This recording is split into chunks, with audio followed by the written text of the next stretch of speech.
Okay, that's enough of that. It's not that big a deal, or at least it wasn't for us.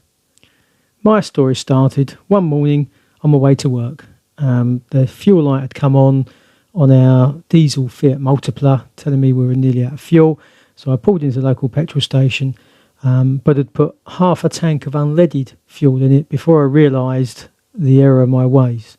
I stopped as soon as I noticed, went to the cashier and paid them for the unleaded, and then came back and filled the remainder of the tank up with diesel.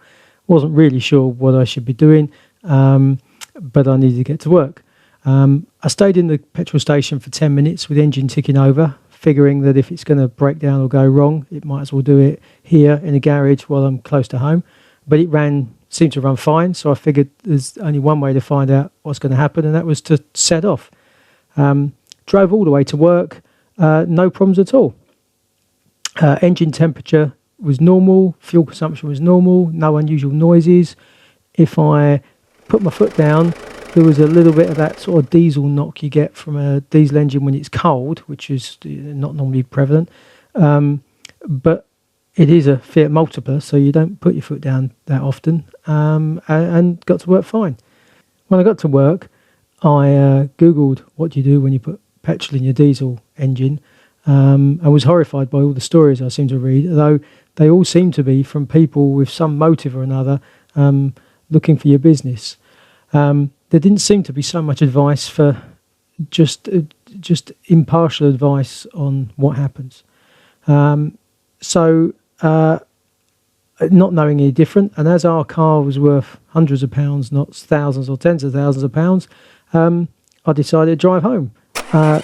Car took, when I started, it took about an extra second or so of cranking for the engine to fire up, but it started fine, and I drove all the way home with, again, no problems.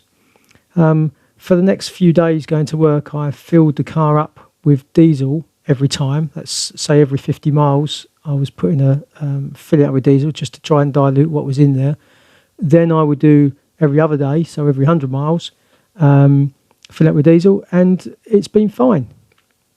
So as much as I don't pretend to be a mechanic, I can't tell you it's perfectly safe to ignore putting fuel into your diesel engine, because clearly it can't be good. But in our case, it seemed to have no detrimental effect at all.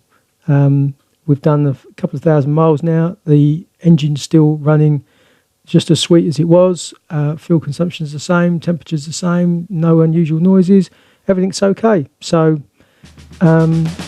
if you've made the same mistake we have and you've got a similar basic diesel engine, then hopefully you wouldn't have any problems either. So good luck, and if you have any comments, let us know in the comments below, because it'd be interesting to hear other people's stories.